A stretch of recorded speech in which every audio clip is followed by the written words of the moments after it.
الفيلم اخوتي تيبدا في لندن في الوقيته ديال الحرب مع 5 ديال الخوت سميتهم روبرت سيغيل جين وانتيا والدري صغير هيلاري. كما تنشوفوا الدراري غادي يسافروا للعروبيه عند عمهم حيت باهم وامهم غادي يمشيو يشاركوا في الحرب. باهم البيلوت غادي يمشي يحارب الالمان بالطياره، وامهم اللي فرمليه غادي تمشي تداوي الجرحى في ارض المعركه. الفراق من طبيعه الحال ما كانش ساهل، خصوصا روبرت اللي بغى يمشي مع باه للحرب، ولكن السيد وعدو باللي غادي يحاول يرجع في اقرب وقت وخلى ليه واحد البوصله كتذكر. الدري ما كانش متفائل حيت عارف باللي الحرب ما ساهلش ويقدر يفقد باه للابد. حتى السيد ومرته ما سخاوش بولادهم، ولكن الظروف خلاتهم يتخذوا هذا القرار، يصيفطوا ولادهم للعروبيه عند عمهم بعيد على الحرب وصداع الراس. الوليدات دوزوا ساعات طويله في التران حتى اخيرا وصلوا للوجهه ديالهم، وصلوا لواحد المحطه معزوله في وسط الخلا. كما تنشوفوا ما لقاو لا عمهم لا ولدو، واضطروا يمشيو يقلبوا على الدار بنفسهم. لحسن الحظ لقاوها بالصدفه ودخلوا يرتاحوا وينشفوا راسهم من الشتا. حلات لهم الخدامه ديالو اللي كانت مشغوله في الكوزينه ودخلاتهم حيت كانت متوقعه الوصول ديالهم. هبط عندهم من بعد حتى عمهم البرت وولدو هوراس، عمهم اللي رحب بهم واعتذر حيت ما جاش يتلاقاهم في المحطه. تيبان بلي السيد مشغول تيكتب واحد الروايه وتيدوز وقته كامل في المكتبه.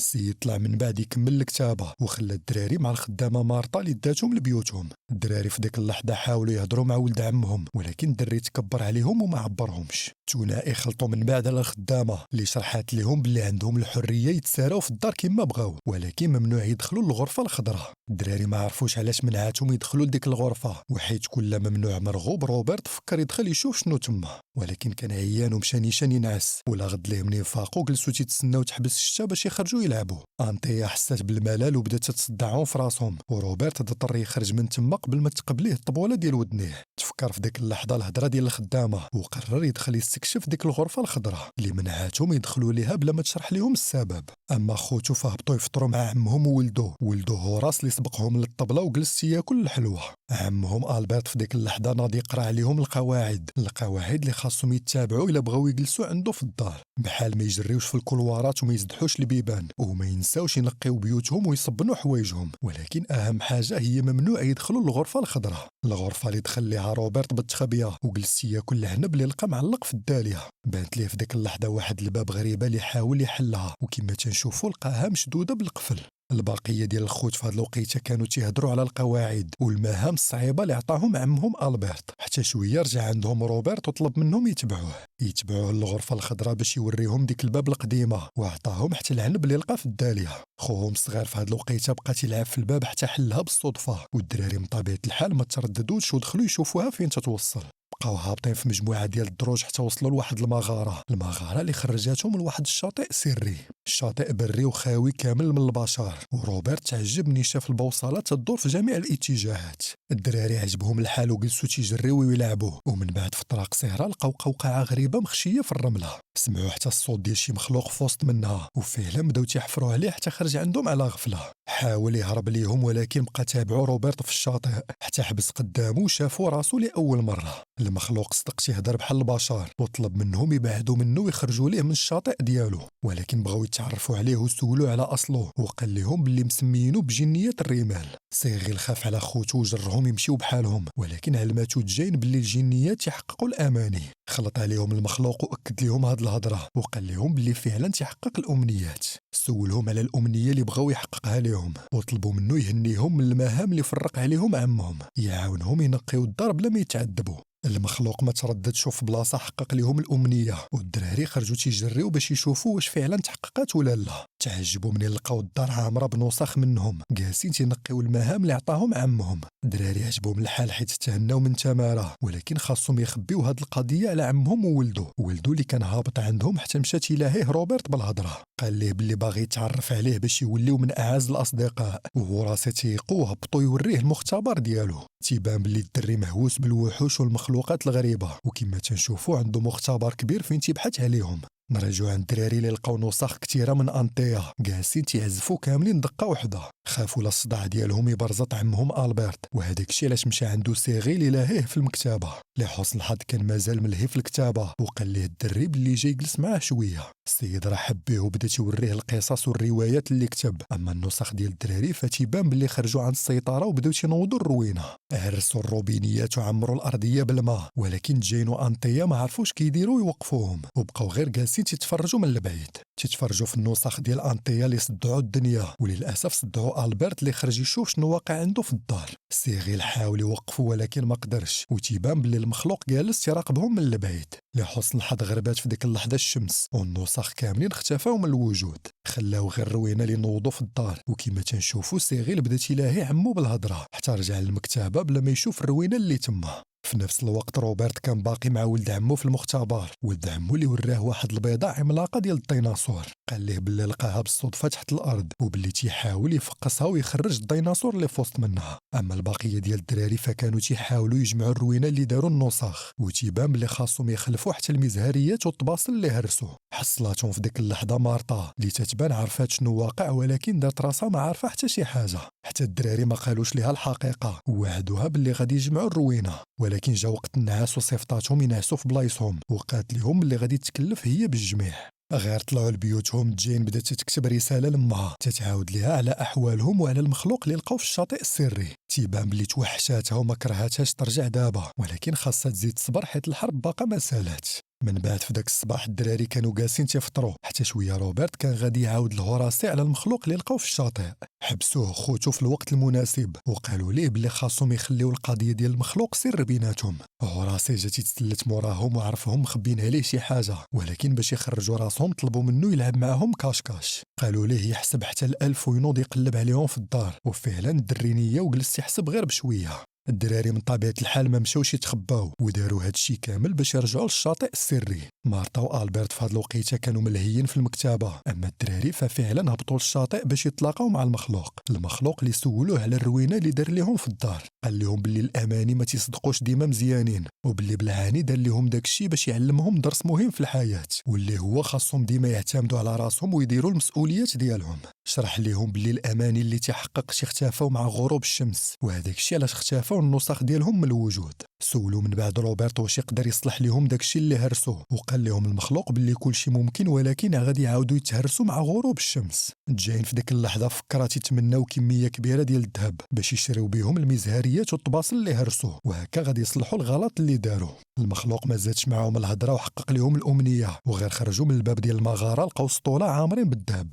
هراسي في هاد الوقيته كان عاد سلام للحساب وناضي يقلب على ولاد عمو في الدار. الدراري كانوا خرجوا بالسطوله ديال الذهب وسمعوه جاي لجهتهم، وفي بلاصه خباو داكشي موراهم. لحسن الحظ الدري ما عاقش بهم وصيفطوه يتخبى حيت هادي نوبتهم في التغماض. المجموعه ديالنا من طبيعه الحال صدروه باش يمشيو للمدينه، ولكن الدري شافهم من الشرجم هازين سطوله ديال الذهب. الخوت مشاو للمدينه باش يشريو المزهريات والطباصل اللي هرسوه، وكما تنشوفوا روبرت داز يشري بعدا لاكلاص. غير سالاو مشاو نيشان يشريو واحد الفاز، ولكن مول المحل رفض يشد من عندهم الذهب حيت خافوا يكون مزور. روبرت في هاد الوقيته كان واقف برا حتى بان ليه واحد العسكري اللي صحابو باه ومشى تيجري يعنقو. خاب امالو منين دار وشاف وجهه، حس بالحزن حتى جاو تيواسيوه خوتو.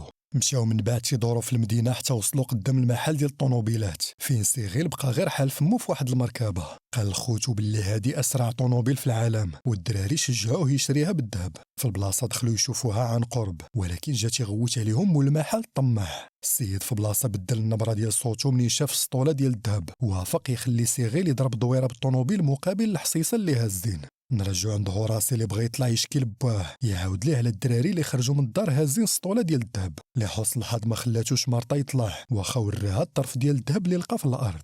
اما سيغيل وروبرت فطلعوا مع مول المحل في الطوموبيل وجلسوا تيدوروا في الدروبه ديال المدينه. كما تنشوفوا نوضوا الروينه وكانوا علاين يدخلوا في عباد الله، حتى دخلوا بالغلط في واحد التمثال ديال الكره ارضيه. الكره بدات تتكركب جهه المحل ديال الانتيك، مول المحل اللي خاف وطيح الفاز من يديه. الدراري من طبيعه الحال حاولوا يهربوا، ولكن عيط لهم مول الطوموبيل على البوليس. لحسن الحظ شدوه هو في بلاصتهم حيت خلى دراري صغار يسوقوا الطوموبيل بلا بيرمي. خونا بدا تيقلب على الاعذار وقال لهم باللي الدراري هازين معاهم الذهب مسروق، ولكن وصلت عندهم في ديك اللحظه مارطا باش ترجعهم بحالهم. وحتى الشمس بدات تتغرب والسطوله ديال الذهب كاملين اختفاو، وكما تنشوفوا البوليس في بلاصه اعتقلوا خونا وداوه للكوميساريه. اما الدراري ففلتوا من الفعله ورجعوا مع مارطا للدار في الوقت فين كان هراسي تيعاود لبوا على القضيه ديال الذهب. غطات عليهم الخدامه وقالت ليه باللي خرجوا غير يضربوا دويره، ولكن الدري بغى يجبد القطعه ديال الذهب باش يفضحهم، ومن طبيعه الحال ما لقاهاش حيت كانت غربات الشمس. السيد صحابو غير تيكذب وطلع بحالو للمكتبه، اما هراسي فقال الدراري باللي غادي يفضحهم المره الجايه. الدراري ما داوهاش فيه وطلعوا يرتاحوا في بيوتهم، وكما العاده روبرتو وسيغيل ناضوا تيتغاوتوا وتيلوموا بعضياتهم على الفعله اللي داروا في المدينه. جلسوا تيتغاوتوا حتى دخلت عندهم مارتا، بغات تفرحهم وجبدت لهم واحد الرساله صيفطها لهم باهم من ارض المعركه، وكما تنشوفوا قراها لهم سيغيل. السيد سول في ولادو كاملين واحد مورا واحد، ووصاهم في الاخر باش يبقاو ديما مجموعين ويتهلاو في بعضياتهم. من وجوههم تنفهموا باللي الدراري كاملين توحشوه، خصوصا روبرت اللي كان قريب منه. من بعد من يفاقوا في الصباح الدراري بغاو يهبطوا للشاطئ السري باش من طبيعه الحال يتمناو امنيه جديده، ولكن ما خلاهمش سيغيل حيت الاماني ديال المخلوق تيجبدوا عليهم غير المشاكل. داهم من بعد باش يتصالحوا مع ولد عمهم، هبطوا عنده المختبر ولقاوه تيدوب واحد الدميه. قالوا ليه بلي جاو يتصالحوا باش يوليو صحاب، ولكن شرح لهم هوراسي بلي ما محتاجش الاصدقاء ومحتاجهم غير يعاونوه في التجارب ديالو. الدراري خافوه يدوبهم كما دار للدميه وهربوا تيجريو من تما. بقى تابعهم خونا بداك العجب اللي هز في يديه، وكما تنشوفوا روبرت هو الوحيد اللي قدر يتسلت منه، اما البقيه فدخلوا يتخباو في البيت ديال السطح حتى شد عليهم ولد عمهم بالساروت. تولاتي بقاو حاصلين تما، وحتى هوراسي خلاهم وهبط بحالو للمختبر. روبرت فهاد الوقيته كان مشى للغرفه الخضراء وهبط عند المخلوق يتمنى امنيه جديده باش يعاون خوتو اللي كانوا تيحاولوا يحلوا الساقطه من الداخل، حتى كبر لهم الجناح في ظهرهم.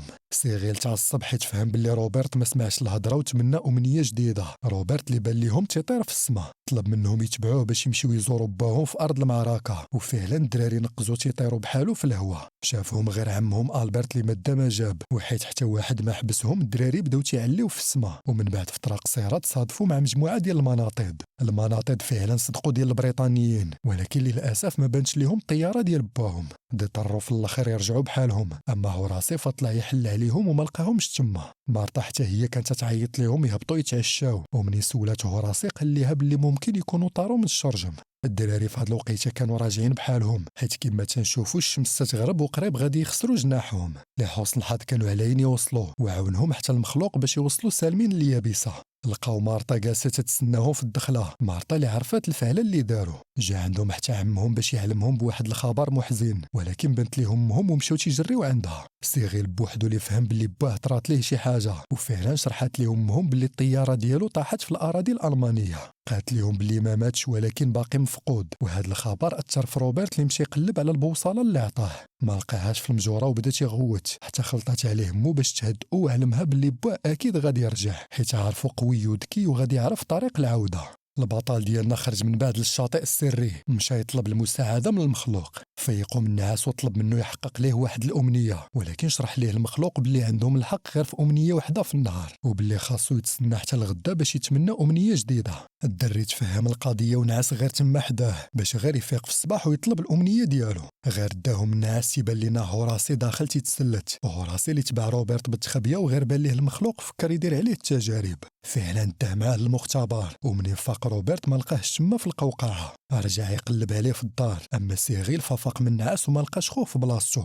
المخلوق في هذا الوقيته كان في المختبر ديال هوراسي، وكان على يشرحوه حتى وصل روبرت في الوقت المناسب. شرح ليه باللي المخلوق تيحقق الامنيات، وهوراسي بغى يستغل الفرصه وطلب منه يخرج ليه الديناصور من البيضه. المخلوق ما ضيعش الوقت وفي بلاصه حقق ليه الامنيه، خرج ليه ديناصور عملاق اللي كان على يفترسو. روبرت في هذا الوقيته كان خرج يعلم خوتو بالقضيه، ومن يتبعوه المختبر بان لهم الديناصور العملاق. كان على يفترس هوراسي حتى الدراري طلبوا من المخلوق يلغي الامنيه، وكما تنشوفوا لغاها ونقضوا في اخر لحظه. نقد هوراسي اللي بقى مصدوم في بلاصتو، مصدوم من هادشي اللي طرا قدامه. سيغير في ديك اللحظه بغى يطلعوا لمو الفرمليه باش تشوف مالو، اما روبرت والبنات فمشاو يفكوا المخلوق من السماطي. البطل ديالنا في ديك اللحظه لقى البوصله ديالو اللي كان سرق ليه هوراسي، وطلب من خوه الكبير يتمنى امنيه اخيره باش ينقذ باه من الالمان. سيغير قبل بشرط يتمناها هو، وفعلا روبرت عطاه البوصله باش يعطيها لباه، ومشى هو في بلاصتو يطلع هوراسي لمو. سيغيل والبنات هزوا من بعد المخلوق ورجعوا للشاطئ،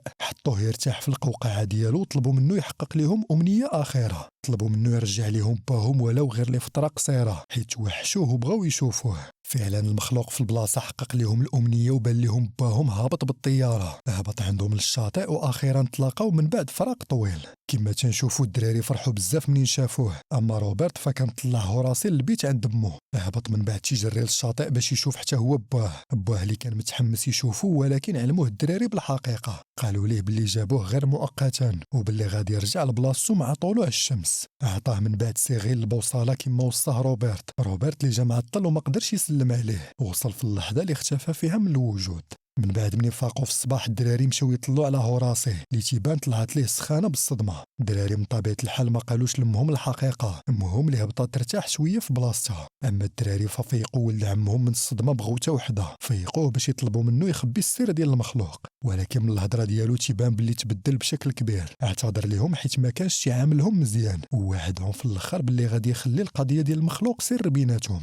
طلب منهم من بعد يديوه للشاطئ باش يعتذر منه حتى هو، وفعلا الدراري هبطوه نيشان لعندو، فيقوه من النعاس وخرج مخلوع من القوقعه، وطلب منه في ديك اللحظه هوراسي السماحه. المخلوق قبل الاعتذار ديالو وسولهم واش بغاو يحقق لهم شي امنيه، ولكن الدراري سالاو من القضيه ديال الاماني وهبطوا هذا النهار غير باش يشكروه. جاو عنده حتى باش يتوادعوا معاه حيت الدراري غادي يرجعوا بحالهم من لندن مع امهم. المخلوق من طبيعه الحال ما سخاش بهم، ولكن على الاقل علمهم دروس مهمه في الحياه وصلح حتى علاقتهم مع ولد عمهم. المجموعه ديالنا جمعوا اغراضهم وطلعوا بحالهم، اما المخلوق فرجع يكمل نعاسو في القوقعه. من بعد في داك الصباح منين كان غادي يوصل الدراري وامهم للمحطه، البرت لقى طونوبيلتو خاسره. جلس يصاوبها وطلب من المجموعه يتسناو لداخل في الدار، ولكن الدراري حسوا بالملل وناضوا يلعبوا كاش. روبرت هو اللي غمض الاول وجلس يحسب بصوت مرتفع حتى بان ليه باه داخل قدامه. تيبان بلي السيد قدر يهرب من الالمان، وفاجئ ولادو اللي ما تيقوش عينيهم منين شافوه. السيد في ديك اللحظه رجع البوصله لروبرت وشكرو حيت هي اللي عاوناتو يرجع سالم لبلادو. العائله ديالنا رجعوا من بعد بحالهم من لندن، اما المخلوق فدخل يتخبى تحت الرمله يتسنى القدوم ديال الدراري جداد يعلمهم دروس مهمه في الحياه كما دار مع الابطال ديالنا. العائله نتمنى يكون عجبكم الفيديو، وإلا عجبكم ما تنساوناش بجيمو كومونتير وتابوناو باش ما يفوتكم حتى فيلم، ونخليكم هنا مع ملخص واحد اخر اولا هنا مع قصه حقيقيه في القناه الثانيه. يلا نتلاقاو تما. السلام عليكم.